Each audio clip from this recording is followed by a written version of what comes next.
Hi అండి. 3 అంటే 3 ఐటెమ్స్‌తో మంచి డిష్ చేసుకోవచ్చంటే మీకు తెలుసా? ఇదొచ్చేపాటికి బంగాళదుంప పచ్చడి అనమాట. అవునండి, సరిగ్గా విన్నారు. బంగాళదుంప పచ్చడి. ఈ టేస్ట్ అయితే చాలా అంటే చాలా బావుండిద్ది. వెస్ట్ బెంగాల్, ఒడిస్సాలో వాళ్ళకైతే అందరికీ తెలిసే ఉండిద్ది. ఇంకా ఆంధ్ర సైడ్ తెలుసో లేదో నాకైతే తెలీదు.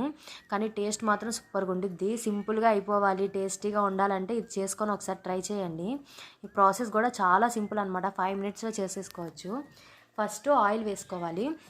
ఆయిల్ సరసా నూనె అనమాట. అది వేసుకుంటేనే టేస్ట్ అయితే బాగుండిద్ది. ఇంకా దాంట్లోకైతే కొంచెం జీలకర్ర, ఎండుమిరపకాయలు అంతే. బంగాళదుంపలు ఉడకబెట్టేసుకొని ఉంచుకోవాలన్నమాట. ఇంకా ఈ ఎండుమిరపకాయలు, జీలకర్ర వేసేసుకొని కొంచెం ఉప్పేసి ఇలా నలిపేసుకోవాలి. తర్వాత మన బంగాళదుంపలు కూడా స్మాష్ చేసేసుకొని మనం వేయించుకున్న ఆయిల్ ఉంది కదా, అది కూడా వేసేసి రెండు అయితే కలిపేయాలన్నమాట. అంతే, రెడీ. నేను ఫస్ట్‌లో 5 మినిట్స్ అని చెప్పాను కదా! ఎందుకంటే ఇక్కడ మాకు ఉప్పుడు బియ్యం వాడతారనమాట. చాలామంది ఏం చేస్తారంటే పచ్చడి చేసుకోవాలంటే ఆ ఉప్పుడు బియ్యం ఉడికినప్పుడే ఫస్ట్ బంగాళదుంపలు కూడా వేసేస్తారు. అన్నంతో పాటు ఉడికిపోతాయి 2 అనమాట. ఇంక తీసేసి తాలింపు పెట్టేసుకోవడమే. అంతే కదా! 5 మినిట్స్‌లో అయిపోయేది కదా! అందుకే 5 మినిట్స్ అన్నాననమాట. అయితే టేస్ట్ అయితే మాత్రం సూపర్‌గా ఉండిద్ది. ఇదైతే పెరుగన్నంలోకి గానీ, పకాలన్నంలోకి గానీ చాలా అంటే చాలా బావుండిద్ది. పప్పన్నంలోకి కూడా బావుండిద్ది. కానీ మనకు ఆంధ్ర సైడ్ చేసేలాగా కాకుండా ముద్దగా కొంచెం పల్చగా అయితే చేసుకోవాలి. దాంట్లో నంచుకొని తింటుంటే చాలా టేస్టీగా ఉండిద్ది.